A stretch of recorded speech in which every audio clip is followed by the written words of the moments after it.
ஏறக்குறைய ஒரு 20 ஏக்கர்.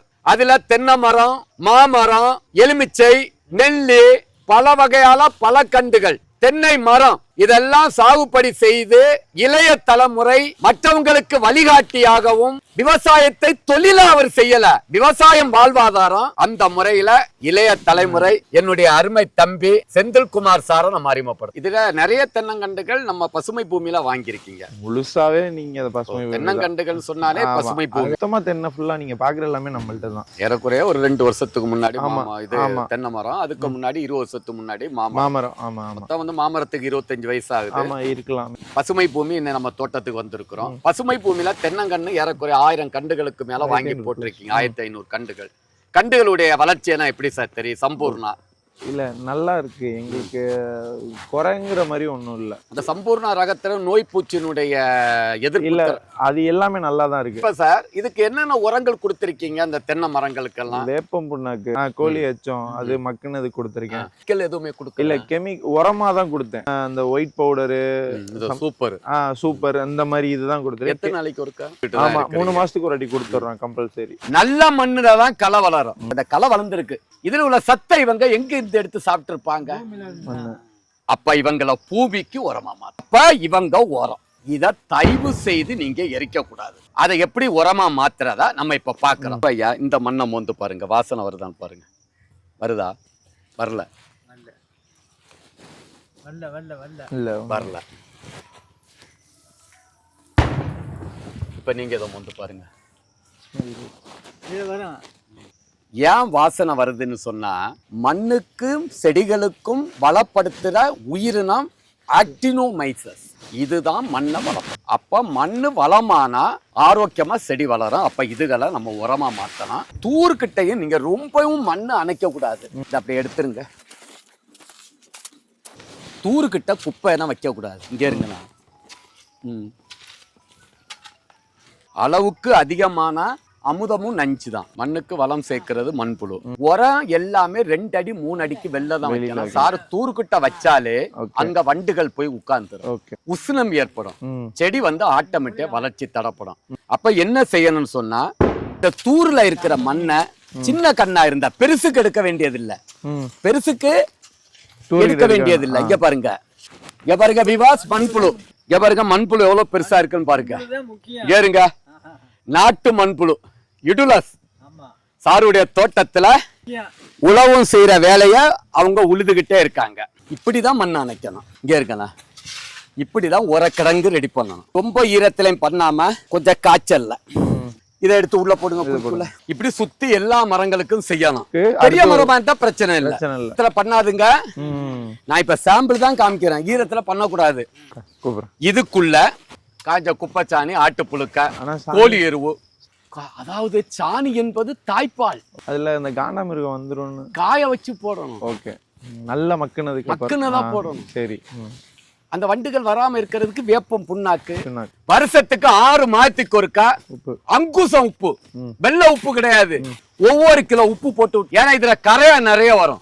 உப்புக்கு கரையா வரும். இத போட்டுக்கிட்டு காண்டாமிருகம் வந்துட்டு வராது. உப்பு இருந்தா, உப்பு அளவுக்கு மீறினா கெடுதல். நம்ம 6 மாதத்துக்கு ஒருக்கா அங்குசம் உப்பு 1 கிலோ. 1 கிலோ சுத்தி வர ஒரு கண்ணுக்கு. காஞ்ச குப்பைச்சாணி, ஆட்டுப்புழுக்க ஒரு 20 to 30 கிலோ வருஷத்துக்கு. அடுத்து அந்த 6 மாதத்துக்கு ஒருக்கா எண்ணெய் எடுக்காத வேப்பம் புண்ணாக்கு 1/4 கிலோ. எண்ணெய் எடுக்காத வேப்பம் புண்ணாக்கு 1/4 kilo to 1/2 kilo. Karpaga organic கலப்போறோம் 1 கிலோ 6 மாதத்துக்கு ஒருக்கா. ஒரு 1.5 கிலோ அல்லது பூப்பு பூச 10 கிராம். இந்த உரக்கிடங்கு இனி நீங்க இங்க தோண்டக்கூடாது. தண்ணிக்கெல்லாம் பாயணும். களைகள் வளர்ந்தா புடுங்கி இங்கேயே போட்டு. இதுல காய்கறிகள் தேவைப்பட்டா நடுங்க. மாட்டு தீவன புல்லு, வாழை எது வேணாலும் வைக்கலாம். கத்தரிக்காய் வைக்கணுமா வைக்க, வெண்டிக்காய், மிளகாய், மாட்டு தீவன புல்லு இதுல நடுங்க. இப்படி விவசாயிகளுக்கு செலவு வரக்கூடாது. அதுதான் என்னுடைய வேலை. இது உண்மையில சுத்தமான அசால்ட்ரிக்டின் எடுக்காத வேப்பம் புண்ணாக்கு. இதுதான் வேப்பம் புண்ணாக்கு. ரத்தத்துல உள்ள அசால்ட்ரிக்டின் எடுத்தா ரத்தம் எதுக்கு உடம்புல? இதுதான் நம்ம பசுமை பூமியில கிடைக்கும். இதே மாதிரிதான் எல்லாத்தையும் செய்யலாம். தூர்கிட்ட அவ்வளவு மண்ணை அணைக்க கூடாது. பெரிய மரங்களுக்கு எடுக்காதுங்க. இத மாதிரி சின்ன கண்ணுகளுக்கு தூர்கிட்ட இருந்தா எடுக்கலாம். ஆனா எல்லாத்துக்கும் வட்ட பார்த்து இதுதான். இப்படிதான் உரக்கடையில உரம் கிடையாது. உரக்கடை கடவுள் மண்ணுல தான் படைச்சிருக்காரு. என்னென்ன இருக்க வெட்டி உள்ள போடுங்க. அடுத்த தொடர் இப்படி தோண்டி பாத்தீங்கன்னு வைங்க, இந்த மண் எப்படி இருக்கு? சிவப்பா இருக்கா? எப்படி இருக்கு? எப்படி என்ன கலர்ல இருக்கு? இங்க தோண்டுனா கருப்பாயிரும். மண்ணு என்னைக்கு இப்படி கருப்பா மாறுதோ அன்னைக்குதான் வளமான மண். இந்த மண்ணு வறட்சியை தாங்காது. நீங்க 3 மாதம் தண்ணி கொடுக்காட்டி ஒரு தென்னை மரம் உயிரோட இருக்காது. மண்ணு கருப்பா மாறுனா வருஷத்துல தண்ணி பாய்க்காட்டும் மரம் உயிரோட இருக்கு. இந்த பாருங்க, கோழி கபடி ஆடுது மண்புழுவை சாப்பிட்டு. இலதல உரிமட்டை இதுல அடுக்குங்க. இதுல வேணும்னா அன்னாசி நடுங்க. மரூசியஸ் அண்ணே 1 ஏக்கரா இருந்தா 3 ஏக்கர் உள்ள வருமானத்தை எடுக்கணும். இப்ப நம்ம மாமரத்துக்கு இடையில நீங்க தென்னைய போட்டிருக்கீங்க. இது சரியான மெதடான்னு கேட்டா 5 வருஷத்துல மாமரம் இனி காய்க்காது. மாமரமும் தென்னையும் நீங்க ஒரே பயிரா போடக்கூடாது. அப்ப நீங்க மாமரத்தை கவாத்து பண்ணி விடணும். அதனால தென்னை மாமரத்துக்கு இடையில தென்னை போட்டது இன்னைக்கு நல்லது. 5 வருஷத்துக்கு பிறகு மாமரத்தை ஒண்ணி எடுக்கணும். இல்லாட்டி மாமரம் காய்ப்பு தரனா இழந்துரும். அதுக்குள்ள தென்னைய 20 அடிக்கு ஒண்ணு நட்டிருக்காரு. இது நல்ல மெதடு தான். ஆனா 7-5 வருஷத்துக்கு பிறகு மாமரம் காய்ப்பு தரனா இழந்துரும். ஆனா 35 அடி இடைவெளி இருக்கனால மாமரத்தை எடுக்க வேண்டியதில்லை. தென்னையும் காய்க்கும், மாமரமும் காய்க்கும். ஏன்னா இது செம்மண் பூமி, வறட்சி பூமி. இது தவறு இல்ல. களக்கொல்லி அடிச்சா மண் வளம் வேஸ்ட் ஆயிடும். நாளை பின்ன நம்ம அதுல இருந்து அந்த மண்ணை அரிச்சு நங்கிட்டு போட்டா கூட அதோட எஃபெக்ட் இருக்கும்னு சொன்னாங்க. அதனால நாங்க அது சார், நான் என்ன சொன்னா 1 ஏக்கர் 2 ஏக்கர் விவசாயம் செய்யறவங்க களையை எடுக்கலாம். 100-200 ஏக்கர் விவசாயம் செய்யறவங்க எப்படி இந்த களைகளை கட்டுப்படுத்துறது? 100-200 ஏக்கர் விவசாயம் செய்யறவங்க களைகளை கட்டுப்படுத்துறதுக்கு களைக்கொல்லி அடிக்கிறது தப்பு இல்ல. யூரியா உப்பு போட்டாதான் செடி வளருது. அப்ப இந்த செடிக்கு பகைன்னு நம்ம சொல்ல முடியுமா? வருஷத்துக்கு ஒரு களைக்கொல்லி அடிச்ச உடனே மண்ணெல்லாம் மலடி ஆகாது. இல்லாட்டு ஒரு 10 பசுமாடுகளை விட்டு மேய்ங்க. இல்லாட்டி ஒரு பிரஷ் கட்டர் வாங்குங்க. பிரஷ் கட்டர் வச்சு கட் பண்ணுங்க. அதனால பசுமை பூமி என்பது இயற்கைக்கும் எதிரானவன் அல்ல, விஞ்ஞானத்துக்கும் எதிரானவன் அல்ல. ஏன்னா நான் ஒரு விவசாயி. அண்ணே, நான் ஒரு விவசாயி.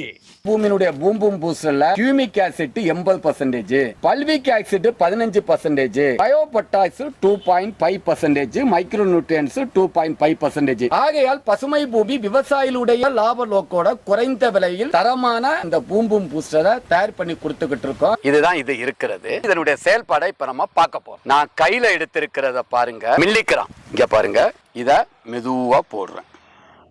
இப்ப எப்படி வேலை செய்யுதுன்னு பாருங்க.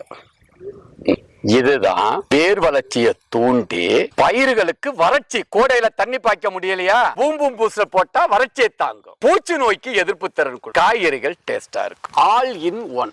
எல்லா பயிர்களுக்கும்